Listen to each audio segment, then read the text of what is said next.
I was 26 years old the night my father told me I had already been sold.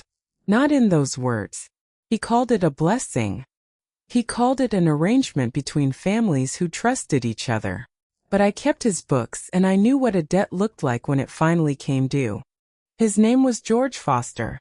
53 years old. 2 former wives, both gone before their 30th birthdays, and nobody in Millbrook Hollow thought that was strange.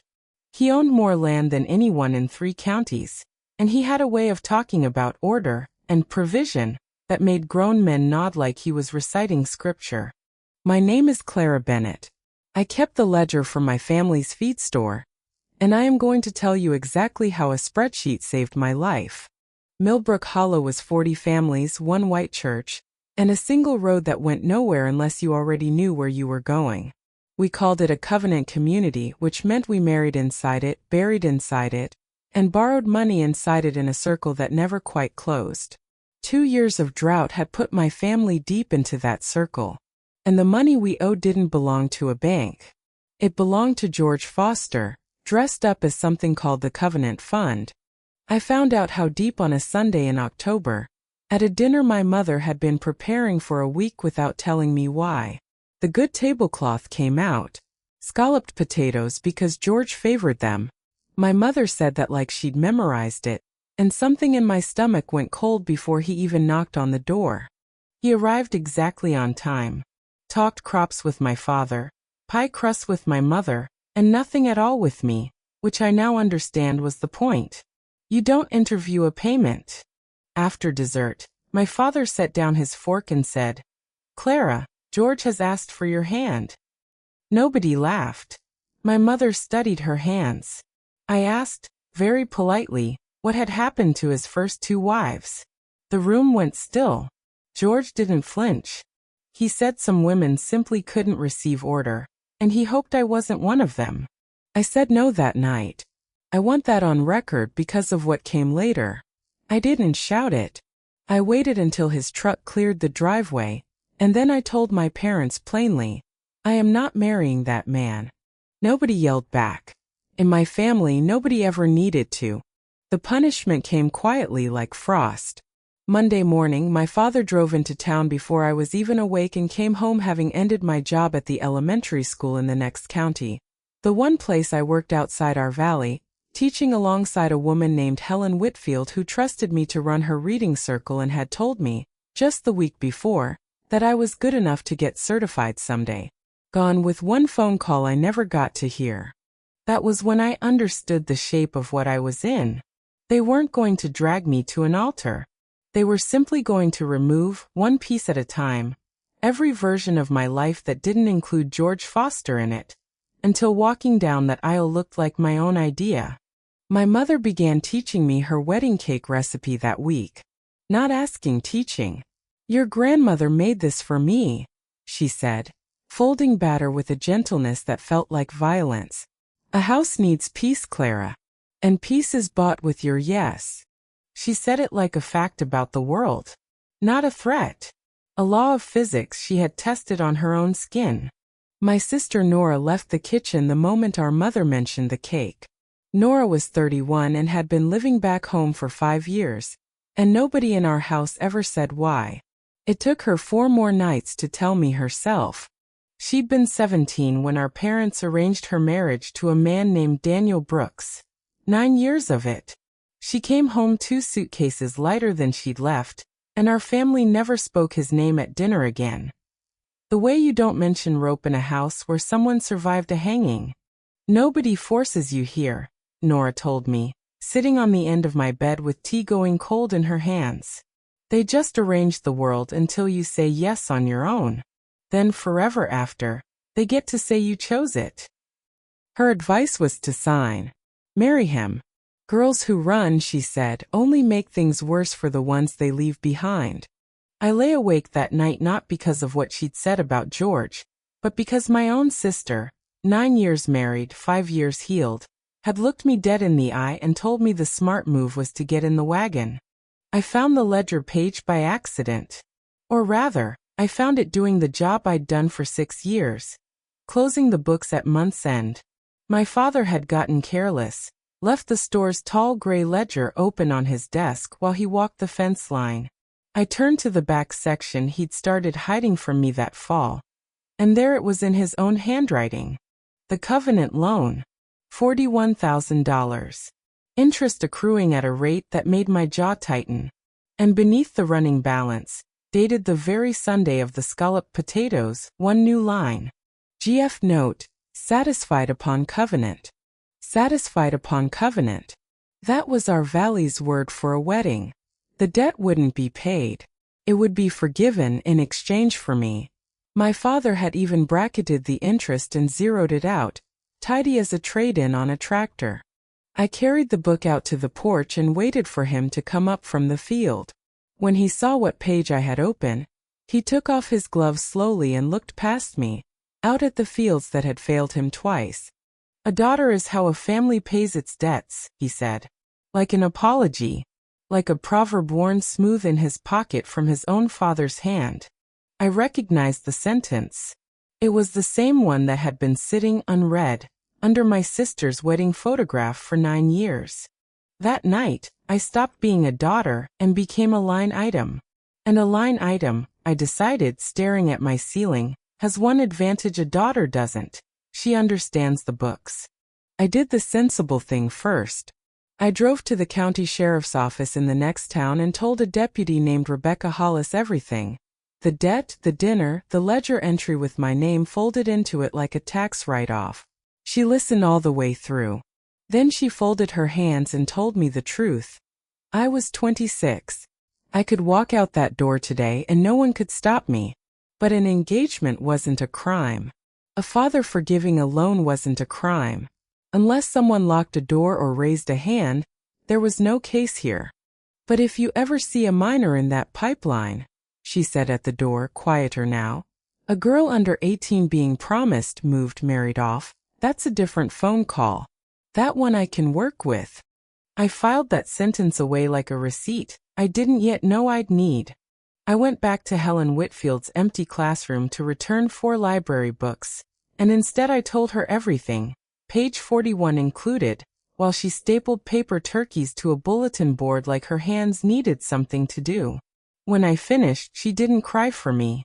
She went to her desk and handed me a battered blue Citizens' Rights Handbook like it was contraband, which in my house it was. Read the chapter on coercion, she said. Then the one on child protection. Twice. Tuesday nights 6 to 9, back room of the county library. Anyone could come study. For 3 weeks I told my mother I was cataloging rummage sale donations, and instead I drove 40 minutes and learned an entire language that had been spoken over my head my whole life. What a mandated reporter was. That a report given directly from a child's own mouth, specific, dated first, was the hardest kind of truth to bury later. That in our state, a 16-year-old could not legally marry a man over 21, full stop, no signature on earth made it legal, and that there were still states a day's drive away where the arithmetic was looser.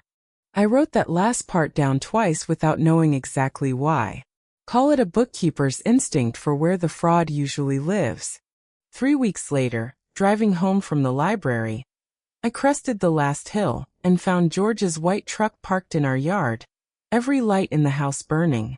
He was already at our kitchen table with my parents. When I walked in, he asked them for a moment alone with me, as if that were a gift I'd requested. He poured me coffee, asked about the feed store's margins like a man who respected that I'd know the answer. Then he made his offer, calm, thorough, like a loan officer closing a file. Piano because he'd heard I used to play. A library room of my own. An account for household spending because a wife, he said, should handle real numbers. Then gently, the way you tap an electric fence to prove it's live, he mentioned the county library. Tuesday nights, wasn't it? A woman improving her mind. Some men would mind that. He didn't. The coffee turned to ash in my mouth. He'd known. For 3 weeks, he'd known exactly where I went and exactly what I was learning, and he wanted me to understand that nothing about my life would ever be private again. It would simply be permitted, one item at a time, by a man who kept very good accounts. That was the night I understood that running was no longer a question of courage. It was a math problem, and somewhere a clock had already started. 2 days before Christmas, my cousin Brooke burst into our kitchen glowing in a new coat that fit her perfectly, and told me, like she was reciting a memory verse, that George's nephew was going to court her the summer she turned 17. Her father had already agreed. She was 16 years old. Deputy Hollis's voice came back to me so hard I had to set down the dish I was drying. A minor in the pipeline. I had thought of that phrase as someone else's emergency. I understood, standing in that kitchen, that I wasn't going to run from this house yet. Not until I had something in my hand strong enough to stop it happening to her too. That night, after everyone was asleep, I let myself into the dark feed store with my own key, and by flashlight, I copied page 41 onto 2 sheets of carbon paper. The loan, the interest, the bracket, and the line with my name folded inside it, in my father's own hand.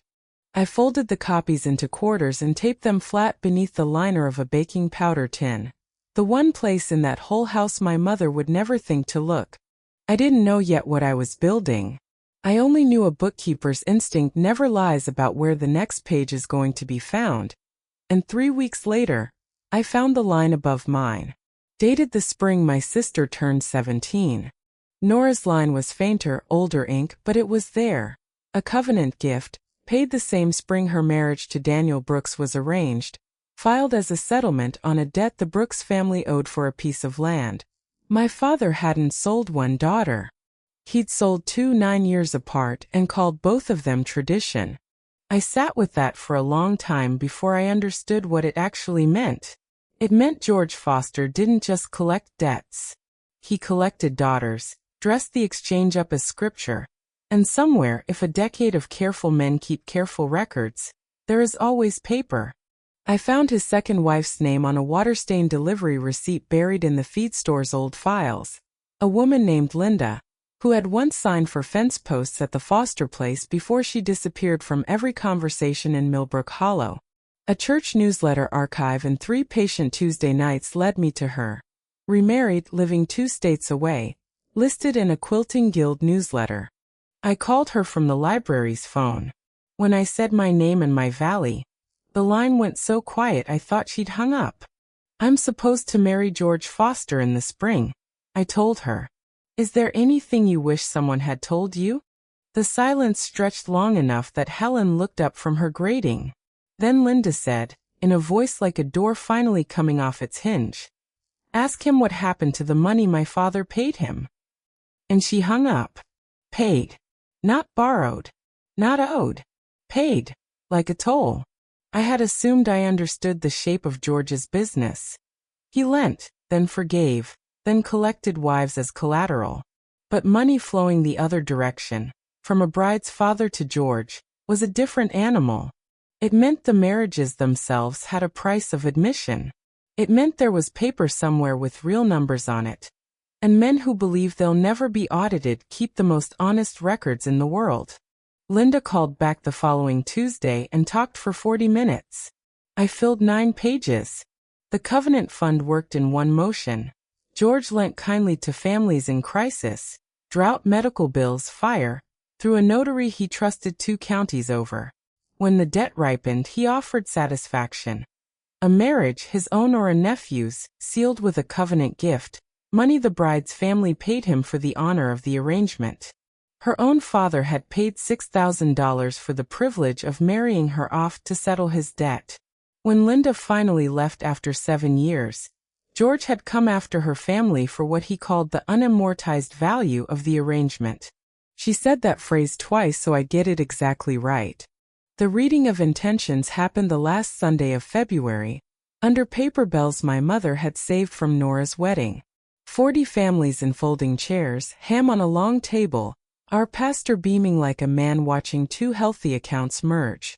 I wore the blue dress my mother sewed and smiled, because by then my smile was a tool I kept sharpened for exactly this.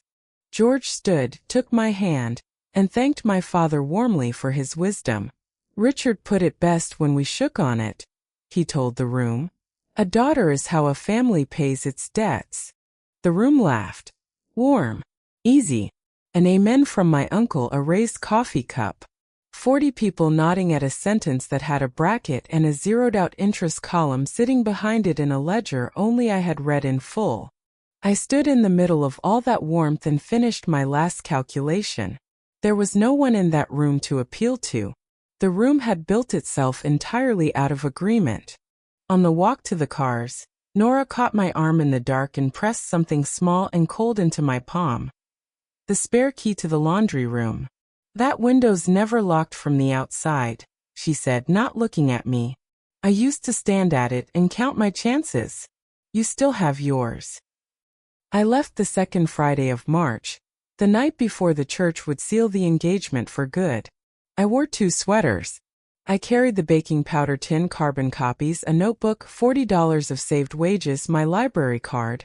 Out through the laundry room window my sister had spent 9 years staring through, and walked 2 miles in the dark to the county road, where a milk-run bus stopped if you stood under the light and waved. At 9 the next morning, from a payphone outside the library, before fear could talk me down to something reasonable, I made the call. Not about my own wedding. That was never a crime. Deputy Hollis had made that clear months before. I called about Brooke. 16 years old. The announced courtship. The coat that fit too well. The arrangement between her father and George Foster. And the detail I'd bookkept behind a dozen Quiet Valley weddings without understanding why until now. A certain traveling minister who processed paperwork 2 states over, where the laws were looser. The screener asked how I knew all this. I keep books, I told her. When I hung up, my hands finally shook. What I didn't know yet was that Brooke had beaten me to it by 5 days. The coat had frightened her more than anyone realized. She'd walked into her school nurse's office complaining of a headache, and while the nurse took her temperature, Brooke said it plainly, with names and dates, exactly the way I'd once told her she could. The nurse, a mandated reporter, filed within the hour. The law didn't give her a choice, which was the entire mercy built into it.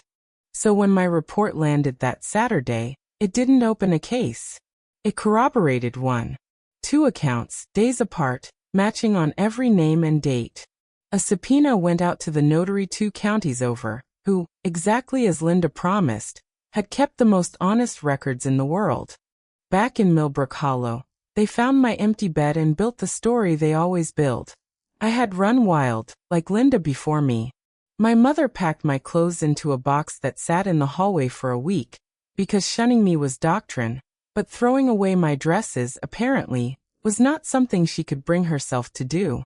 I spent that spring above a laundromat in the next town, trading bookkeeping for rent, picking up small accounts, a diner, a tire shop. I was poorer than I'd ever been, and I slept better than I had in years. In April, Deputy Hollis found me at the laundromat. The case had grown far past Brooke.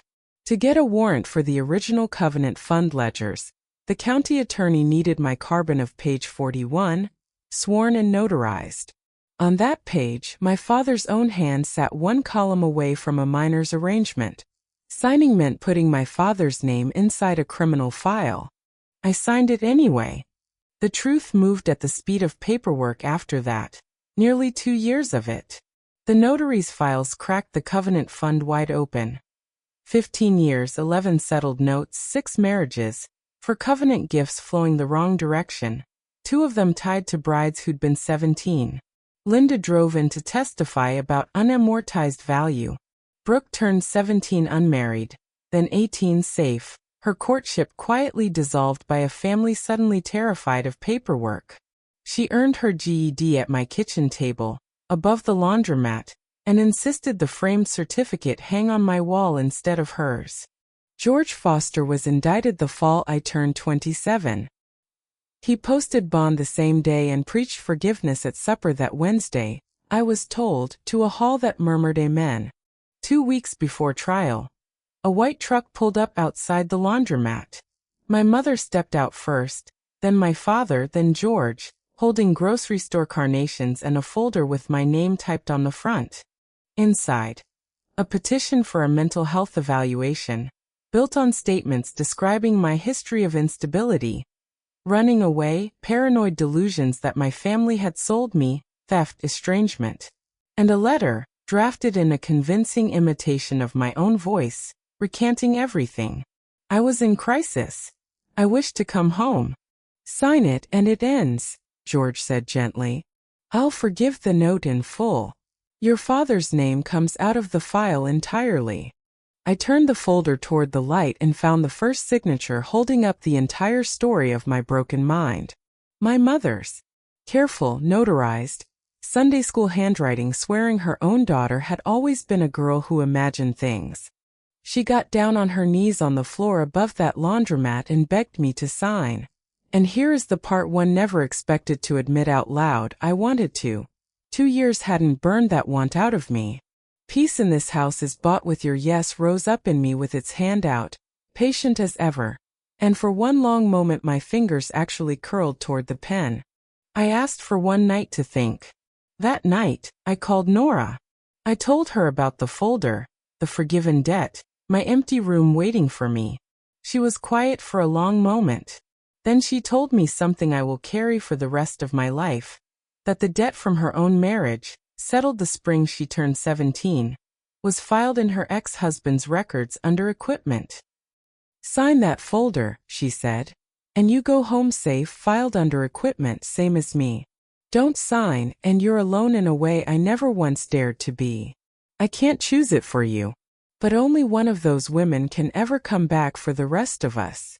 In the morning, I put on the blue dress my mother had made me, understanding exactly what I was doing when I chose it.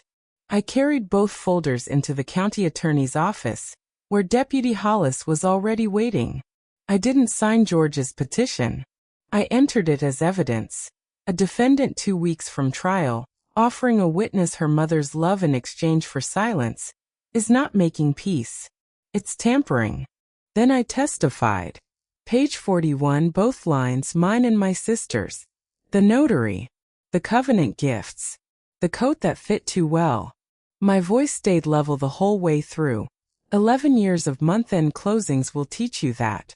When the attorney asked if I understood my statement implicated my own father, I looked at the recorder and said yes and said the rest. My father wrote in his ledger that a daughter is how a family pays its debts. I am not a payment. I am a person. I'd like every girl in that valley to hear which one of those the law believes. 10 days later, George took a plea rather than face trial. Years in state prison.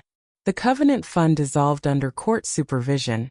Its predatory notes voided. 9 families woke up owing him nothing. But my father's $41,000 had never been satisfied. There'd been no wedding, so it stood as what it had always secretly been underneath the kindness, an ordinary debt against the farm. The court-appointed receiver called it. My family lost the land my great-grandfather had cleared, because of the man they chose over me. Nobody in Millbrook Hollow tells it that way. They call me the thief of their peace. I don't need them to agree with me anymore.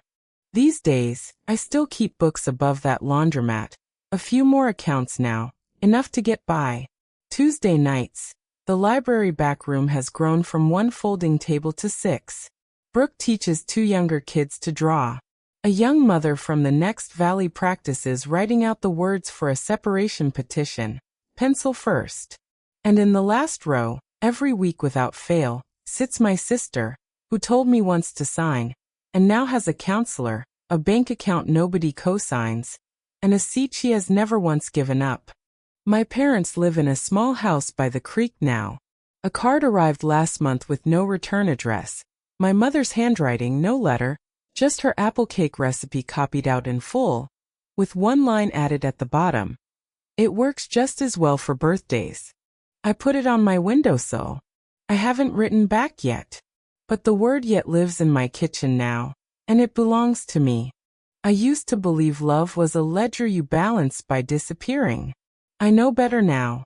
The only debt a daughter really owes is to become someone her younger self could run to, and to leave every door she ever escaped through unlocked, light on, coffee made, for whichever girl comes looking for the room next.